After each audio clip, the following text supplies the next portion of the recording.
Hello friends, welcome again to our channel The Learner of Literature। आज की इस class में हम जो है एक नई सीरीज जो है स्टार्ट करेंगे जो कि इंग्लिश लिटरेचर के स्टूडेंट्स के पॉइंट ऑफ व्यू से बहुत ही ज़्यादा इम्पोर्टेंट होने वाली है। इस सीरीज में हम लोग क्या करेंगे, जो 1000 सबसे इम्पोर्टेंट वन लाइनर्स हो सकते हैं इंग्लिश लिटरेचर के, जो हिस्ट्री ऑफ इंग्लिश लिटरेचर और जो है डिफरेंट डिफरेंट जॉनर से बिलोंग करते हैं, उनको हम लोग जो है करेंगे इसमें।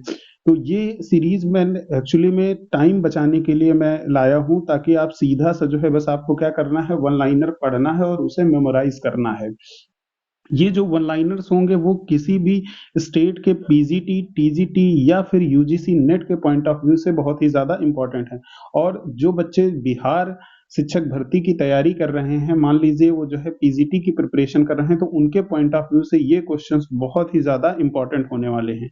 क्योंकि ये बिल्कुल आप मान लीजिए कि जो 1000 क्वेश्चंस हैं वो एक तरह से मस्ट क्वेश्चंस हैं फॉर एनी लिटरेचर स्टूडेंट्स। तो चलिए जो है without wasting our time let us start the video. तो यहाँ पर अगर आप देखिए क्वेश्चन नंबर 1 से हम लोग स्टार्ट कर रहे हैं। देखिए पहला वाला जो आपका वन लाइनर है वो क्या दिया हुआ है, ध्यान से देखिए यहाँ पे। The Norman conquest occurred in, मतलब जो नॉर्मन कॉन्क्वेस्ट है वो कब हुई थी, तो आप देख लीजिए 1066 में ये हुआ था। तो अब इसे आपको सिंपली क्या करना है कि याद रखना है। मान लीजिए एग्जाम में ऐसे क्वेश्चन आपसे पूछा जाएगा कि नॉर्मन कॉन्क्वेस्ट अकर्ड इन, अब आपसे वहां पे ऑप्शंस दे देंगे 1066 और 3 डेट्स दे देंगे, आपको जो है वो पहचानना होगा। तो यहाँ पर जो है ध्यान से आपने देखिए कि Norman conquest occurred in 1066। Next जो है क्वेश्चन नंबर, जो इसमें से जो है नेक्स्ट वन लाइनर है, that is point number 2। Chaucer's Canterbury Tales begin with Knight's Tale and ends with the Parson's Tale। अब बहुत ही इंपॉर्टेंट है, कैंटरबरी टेल्स आपको पता है चाउसर ने लिखा था, और इसमें जो है जो इसकी स्टार्टिंग होती है वो नाइट्स टेल के साथ स्टार्ट होती है और विद द पार्सन्स टेल, और एंडिंग जो है पार्सन्स टेल से होती है। एग्जाम में ये क्वेश्चन आपसे पूछा जाता है कि Chaucer's Canterbury Tales starts with, तो ऑप्शन आपका वहां पे जो करेक्ट होगा that will be Knight's Tale, और अगर पूछा जाए कि एंड्स विद, तो देन वहां पे जो करेक्ट ऑप्शन होगा that is Parson's Tale. Now next, third, Chaucer's Canterbury Tales is based upon the Boccaccio's Decameron। मतलब जो चाउसर की जो कैंटरबरी टेल है वो बोकैसियो की डीकैमरॉन पर बेस्ड है। नेक्स्ट आपका जो है जो फोर्थ पॉइंट है, that is Chaucer was born during the reign of Edward third. मतलब जो है चाउसर का जो जन्म हुआ था वो एडवर्ड थर्ड के रेन में हुआ था। Lived through out of the Richard second, मतलब उनका जीवन जो है वो रिचर्ड सेकंड में चला। And died during the reign of Henry fourth, यानी कि चाउसर जो है कुल मिलाकर के 3 राजाओं के अंतर्गत उनका जो है लाइफ स्पैन चलता है, जिसमें Edward third, Richard two and Henry fourth. ये काफी इंपॉर्टेंट क्वेश्चन है, कई सारे एग्जाम्स में पूछा जाता है, चाहे वो यूजीसी नेट हो या फिर आपका टीजीटी पीजीटी का एग्जाम हो। आगे बढ़ते हैं क्वेश्चन नंबर नहीं, यहाँ पे जो है पॉइंट नंबर 5 क्या है, the black death which occurred during the time of Chaucer is also called the great plague. मतलब जो है जो ब्लैक डेथ थी उसको जो है ग्रेट प्लेग का भी नाम दिया जाता है। नेक्स्ट जो है पॉइंट नंबर 6 जो है ये बहुत ही इंपॉर्टेंट पॉइंट है, इसकी ये डेट आपको याद रखनी है। देखिए क्या लिखा है, the peasants revolt took place in the year 1381। जो पीजेंट्स रिवोल्ट थी वो किस ईयर में हुई थी, ये डेट आपसे पूछी जाती है। तो आप याद रखेंगे इसे कि पीजेंट्स रिवोल्ट जो है वो 1381 में हुआ था, and resulted in the end of the serfdom. Next जो है पॉइंट नंबर 7, ये भी बहुत ही इंपॉर्टेंट पॉइंट नंबर 7 है, the 100 years war which occurred during the reign of Edward III begin in 1337 and ended in 1453। अब ध्यान से देखिए यहाँ पे जो 100 year wars हुआ था वो स्टार्ट हुआ था 1337 में और एंड हुआ था 1453 में। तो अगर आप एक्चुअली में देखिए तो ये जो है 100 साल से ऊपर चला था जो है। तो ये इसकी डेट्स आप ध्यान रखिए, इसे बोला तो रफली हम 100 year wars बोलते हैं, बट अगर आप देखें तो ये 100 साल से भी ज्यादा चला था, मतलब अराउंड जो है ये 115 ईयर्स तक चला था, क्योंकि 1337 में स्टार्ट हुआ और 1453 में जाकर के ये एंड होता है। ठीक है, नेक्स्ट जो है आपका जो क्वेश्चन पॉइंट नंबर 8 है, that is Chaucer's book the book of the duchess, ध्यान से देखिए, द चाउसर की जो बुक ऑफ डचेस है वो is an allegory on the death of his patrons John of Gaunt's wife Blanche. ये question जो है आपका क्वेश्चन नंबर जो 8 है, ये बिहार में अभी जो है बीपीएससी का जो पीजीटी का पेपर हुआ है उसमें ये पूछा गया था। वहां पर ये पूछा गया था कौन सी बुक है जो जॉन ऑफ गाउंट की जो वाइफ है उनकी डेथ पर लिखी गई है, और ऑप्शन में आपका एक ऑप्शन वहां पे था the book of the duchess. तो ये सीरीज आपके लिए बहुत ही ज्यादा इंपॉर्टेंट है, इसको आप जो है रोज, ये आपको जो है रात के 9 बजे जो है इसका वीडियो आपको लाइव जो है मिलेगा, तो इसको जो है आप जरूर ध्यान से देखिए और हर एक पॉइंट को कोशिश करिए मेमोराइज करने की। तो फिर से मैं एक बार इसको पढ़ देता हूँ। The Chaucer's the book of the duchess is an allegory, ये एक एलेग्री है on the death of his patron John of Gaunt's wife Blanche. अब देखिए जॉन ऑफ गाउंट्स की वाइफ का नाम यहाँ पर भी मेंशन है कि ब्लांची उनका नाम था। नेक्स्ट हम पढ़ते हैं क्वेश्चन नंबर पॉइंट नंबर 9 पर, the Chaucer's the house of the fame has close resemblance to Dante's Divine Comedia. मतलब जो चाउसर की जो हाउस ऑफ फेम है वो दांते की डिवाइन कॉमेडिया से काफी हद तक मिलती है। आप ये भी क्वेश्चन में समझ सकते हैं कि जो इसकी इंस्पिरेशन है वो कहां से ली गई, तो दांते की डिवाइन कॉमेडिया से ली गई है। Next point, point number 10, Chaucer's Troilus and Criseyde. अब चाउसर की एक तो ये ट्राइलस एंड क्रेसीड ये याद रखिए, वॉज इन्फ्लुएंस्ड बाई बोकासियोज फिलोस्ट्रेटो। जो बोकासियो की जो फिलोस्ट्रेटो बुक है उससे जो है ट्राइलस एंड क्रेसीड जो है वो इन्फ्लुएंस्ड थी। नेक्स्ट पॉइंट है आपका पॉइंट नंबर 11। देखिए Chaucer's the Canterbury Tales was also influenced by Boccaccio's Decameron. ये बहुत ही ज्यादा इंपॉर्टेंट क्वेश्चन है कि जो चाउसर ने जो कैंटरबरी टेल लिखने की जो इन्फ्लुएंस है वो उनको जो है इंस्पिरेशन कहाँ से मिली थी। तो ये इंस्पिरेशन जो उन्होंने ली थी वो कहाँ से ली थी, बोकासियो की डी कैमरॉन से ली थी।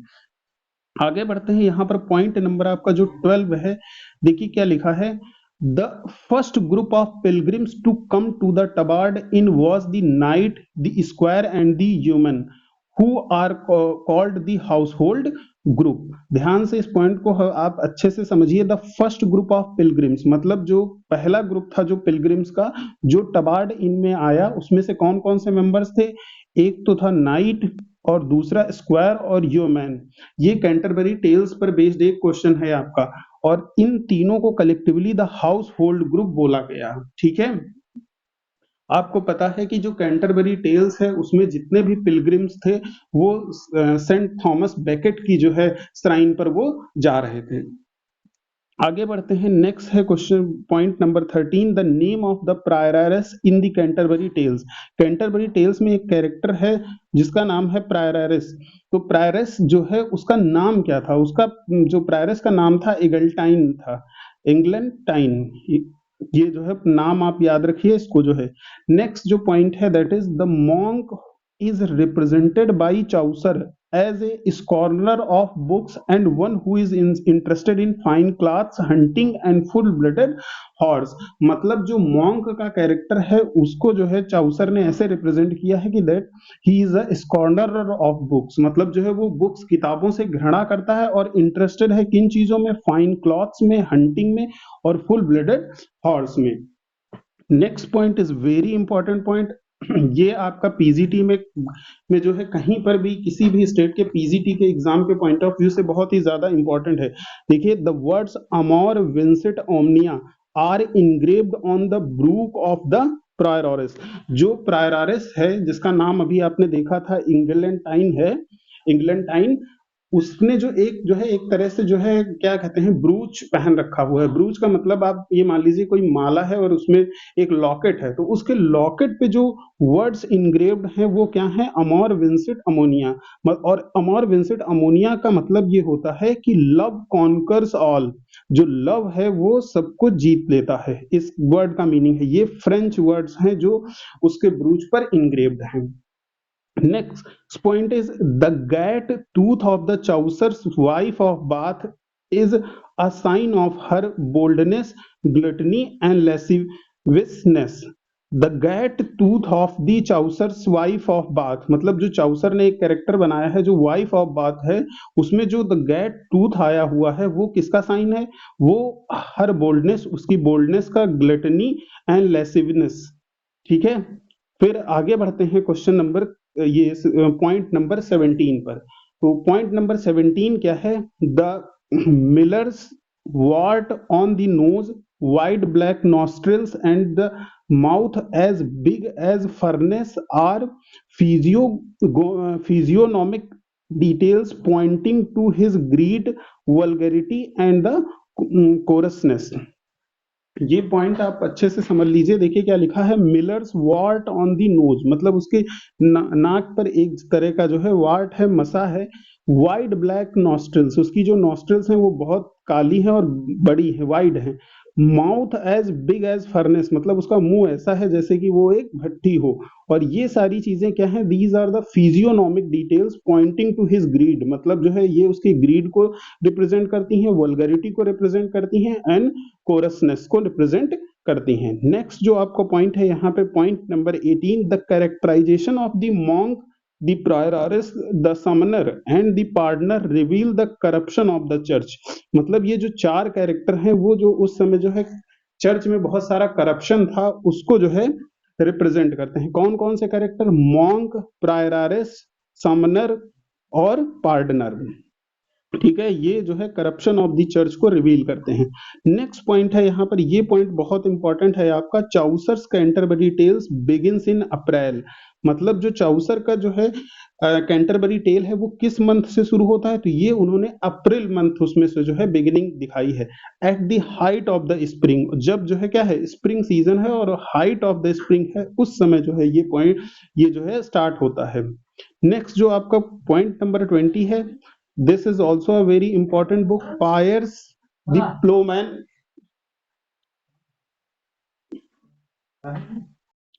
Piers the Plowman was written by the William Langland। इसको किसने लिखा है? विलियम लैंगलैंड ने लिखा है। नेक्स्ट आगे देखिए, Piers the Ploughman is divided into visio and vita, मतलब पायर्स द प्लोमैन को जो है विजियो और वीटा में डिवाइड किया है।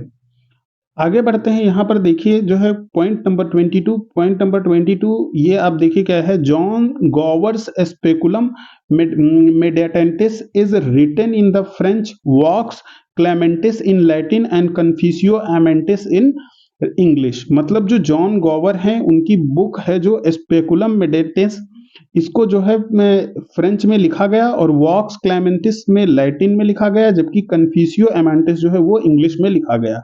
नेक्स्ट पॉइंट है ये, Morte d'Arthur is a prose romance. ध्यान से देखिए, अब मॉर्ट दी ऑथर जो है वो क्या है, एक प्रोज रोमांस है और ये लिखा किसने है? थॉमस मैलोरी ने। तो यहां से दो क्वेश्चन आपके बन सकते हैं कि मॉर्ट दी ऑथर क्या है, तो this is a prose romance and is written by Thomas Malory. Now next point 24, the heroic couplet was used for the first time in English literature in Chaucer. मतलब पहली बार जो है जो हीरोइक कपलेट है उसका यूज जो है Chaucer ने इंग्लिश लिटरेचर में किया था, और किसमें किया था? The legends of good women, legends of good women में उन्होंने ये काम किया था। Next point 25, Chaucer was called the well of the English undefiled by Spenser. मतलब जो है चाउसर को जो है स्पेंसर के द्वारा क्या कहा गया? तो इनको कहा गया द वेल ऑफ इंग्लिश अनडिफाइल्ड। ये पॉइंट याद रखिए कि चाउसर के बारे में किसने कहा? स्पेंसर ने कहा। किसके लिए कहा? चाउसर के लिए। देन आपका जो है नेक्स्ट पॉइंट जो है यहाँ पर, ये भी काफी इंपॉर्टेंट पॉइंट है, point number 26, rhyme royal was introduced into English by Chaucer. मतलब राइम रॉयल को जो है किसने इंट्रोड्यूस किया? चाउसर ने इंट्रोड्यूस किया था इंग्लिश में। अब आपको पता होना चाहिए कि राइम रॉयल क्या होता है। तो rhyme royal is a type of the stanza. जो राइम रॉयल है वो एक तरह का स्टैंजा फॉर्म होती है। Next point is also very important point, point number 27। देखिए यहाँ पर क्या है, the miracle plays date back to the 12th century. मतलब मिरेकल प्ले जो है वो कब से लिखे जाते हैं? 12th सेंचुरी से लिखे जाते हैं। नेक्स्ट है आपका harrowing of hell, Saint Nicholas and raising of Lazarus are the examples of the miracle play. अब यहाँ पर आप जो है मिरेकल प्ले को एक साथ ये याद रख सकते हैं कि ये तीनों के तीनों की कैटेगरी क्या है, मिरेकल प्ले की है। एग्जाम में क्या होगा, कोई आपसे पूछ लेगा कि जैसे मान लीजिए हैरोइंग ऑफ हेल वो क्या है, तो आपको यहाँ पर बताना होगा मिजरी प्ले, मिरेकल प्ले या फिर वो इंटरल्यूड है, तो ये जो है मिरेकल प्ले है। नेक्स्ट है आपका जो है point, mystery play and morality play were in vogue from the 14th century. मतलब जो है ये एक तरह से जो है ज्यादा यूज में एकदम आए तो वो जो है 14th सेंचुरी से आए। Mystery play and morality play were in vogue from the 14th century. Next point आपका पॉइंट नंबर जो है 30, यहाँ पर पॉइंट नंबर 30 अगर आप देखें तो क्या लिखा है, misery play deals with the themes of creation, fall and redemption. ध्यान से देखिए यहाँ पर मिजरी प्ले की जो थीम होती है वो क्या होती है, क्रिएशन, फॉल और रिडेम्पशन होती है। फिर उसके बाद जो है point number 31, the second shepherd's play by Wakefield master is an example of the misery play. मतलब आप समझिए सेकंड शेफर्ड जो प्ले है जिसको लिखा था वेकफील्ड मास्टर ने, वो एक जो है एग्जांपल है किसका, मिजरी प्ले का। Next question, this point is very important, point number 32, ये क्या है, interludes are short dramatic pieces filling intervals that grew under the patronage of the Henry VIII। मतलब जो इंटरल्यूड्स थे जो है वो एक शॉर्ट ड्रामेटिक पीसेस थे फिलिंग द इंटरवल्स। यूजुअली क्या होता था कि कोई प्ले हो रहा है उसके बीच में कोई इंटरल्यूड दिखाया जाता था, तो ये जो है इसको जो है सबसे ज्यादा प्रमोट या पैट्रोनेज किसने किया, तो वो हेनरी VIII ने किया। नेक्स्ट पॉइंट जो आपका है यहाँ पर देखिए, the 4 P's by John Heywood. एक तो ये इंपॉर्टेंट पॉइंट है कि 4 P किसने लिखा, तो ये जॉन हेवुड ने लिखा। And this is an example of interlude, ये जो है वो एक इंटरल्यूड का एग्जांपल है। नेक्स्ट पॉइंट यहाँ पर जो है आज के इस वीडियो का जो है 35th पॉइंट, जो 34th पॉइंट, ये आखिरी पॉइंट है आपका। देखिए क्या लिखा है, the morning star of renaissance is called Chaucer. अब ये देख लीजिए, ये क्वेश्चन पीजीटी और टीजीटी के पॉइंट ऑफ व्यू से बहुत ही ज्यादा इंपॉर्टेंट है। सिर्फ ये लिख करके आ जाएगा आपका कि मॉर्निंग स्टार ऑफ रेनेसा हम किसे कहते हैं, और वहां पे ऑप्शंस दिए होंगे, फिर आपको वहां पे करेक्ट ऑप्शन जो होगा दैट विल बी चाउसर। या फिर आपसे ऐसे भी पूछ सकता है कि चाउसर इज नोन एज, और 4 पॉइंट्स दे देगा तो उसमें मॉर्निंग स्टार ऑफ रेनेसा होगा। तो जो ये सीरीज मैंने लॉन्च की है, ये सीरीज आपका जो है बीपीएससी के एस्पिरेंट के पॉइंट ऑफ व्यू से बहुत ही ज्यादा इंपॉर्टेंट होने वाली है। इसमें आपका जो है लगातार केवल जो है हम वन लाइनर्स प्रोवाइड करेंगे जो कि आपका जो है बहुत ही ज़्यादा इम्पोर्टेंट हैं पीजीटी के एग्जाम के पॉइंट ऑफ व्यू से। और साथ साथ में जो यूजीसी के कैंडिडेट भी हैं वो भी जो है इन वीडियोस को देख सकते हैं, they are also beneficial for them too. तो आज का ये वीडियो जो है हम और ज़्यादा लंबा नहीं करते हैं, केवल 10 से 15 मिनट का, मतलब मैक्सिमम 15 से 20 मिनट के बीच के वीडियो मिलेंगे आपको जो है, जिसमें अराउंड जो है 30 से लेके 40 या 50 तक जो है वन लाइनर्स हम डिस्कस करेंगे। तो इस सीरीज का आज ये पहला पार्ट है, और रोज आप जो है डेली ये जो वीडियो है वो आपको रात के जो है 9 बजे जो है मिलेगी, ठीक है। तो आप ये सारे पॉइंट्स को जो है अच्छे से देखिए, 1-2 बार देखिए और कोशिश करिए कि ये सारे पॉइंट्स आपको याद हों। So keep watching and keep learning, the learner of literature. Thank you very much.